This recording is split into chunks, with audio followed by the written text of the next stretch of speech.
Hello, everyone. This is section 2 of lesson 4 of Pre-Socratic to Augustine, also called History of Philosophy 1.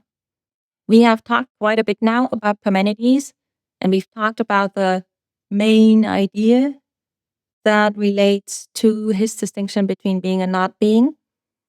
And now it is time for us to move on and see how that set of ideas, the premises that Parmenidean philosophy contains, how that comes to be developed in the next, rounds of Greek philosophy. Parmenides' immediate followers are Zeno and Melissus. They are both called Parmenidean philosophers because they are invested in Parmenides' ideas. And they also called Eleatics because Parmenides comes from Iliad.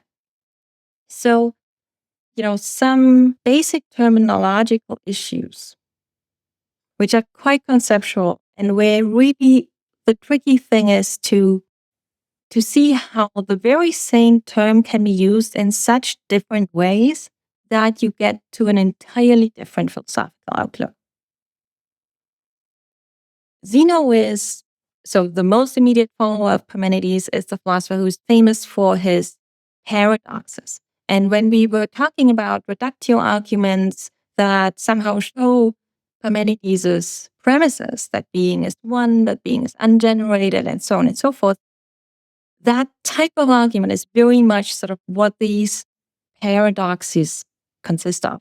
So we have to some extent already explored a little bit, what someone would do who wants to, defend Parmenides. He would kind of offer a lot of further arguments.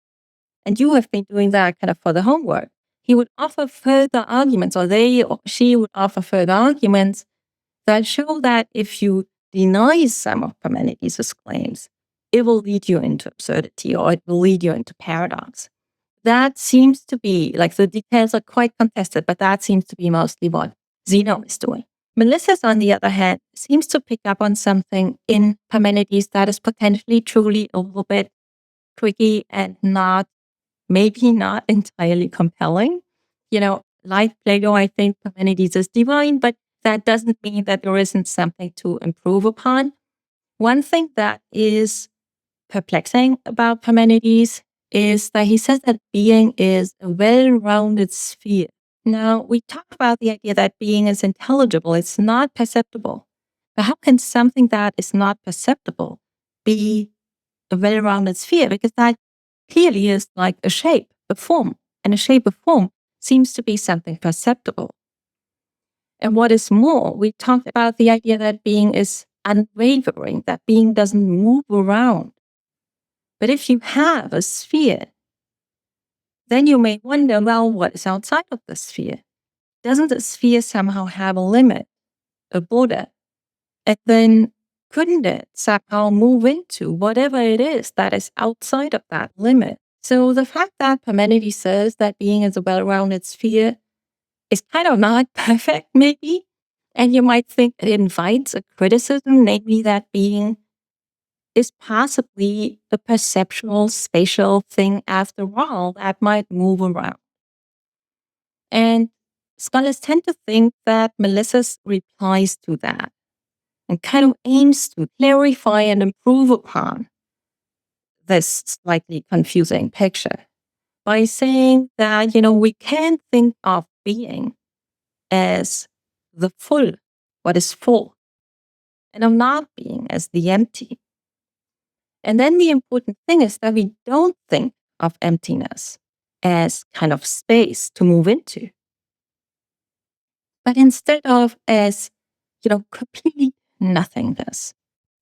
So the intuition would be that, maybe being is a well-rounded sphere, but to say that as if outside of that sphere there's the empty doesn't mean that there is space to move into. It just means that there is literally nothing. There just is nothing. And hence there's also nothing to move into. And that is a way of seeing that being doesn't move, that it is unwavering. Now, it is disputed how successful this kind of defense, if it is one, of Parmenides is.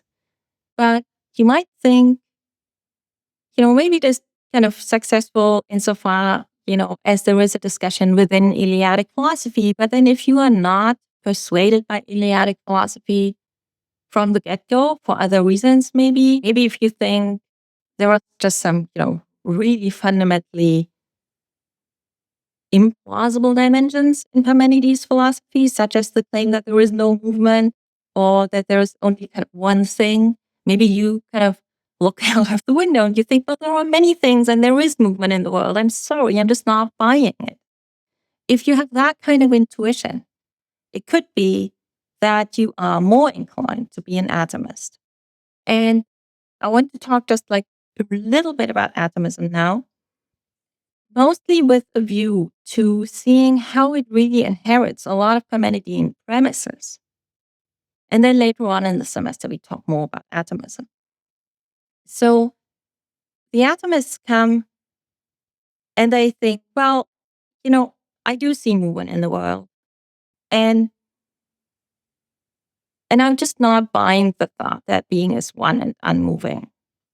I think being must be many. And I'm going to say that atoms, as the most smallest constituents of the world, have some of the features that Parmenidean being has. Namely, atoms are ungenerated and indestructible. But they are many. Infinitely many, actually. And then I'm going to say that Melissus got something right, even though not quite, by saying that not being is emptiness. And I'm going to call that void. And my account of reality is going to be that really kind of behind the surface appearance of the world, what is behind it all is many beings, the atoms, which move around in the world. And that position is called pluralism about being, as opposed to monism about being. Because the claim is all of a sudden that, being is many, namely the many, infinitely many atoms. The very first atomist in Greek philosophy is Leucippus. And the little kind of puzzle and task for today is to make sense of the famous quote from Leucippus, which may sound paradoxical. And the question for you is it paradoxical or not? Leucippus says that what is no more is than is not.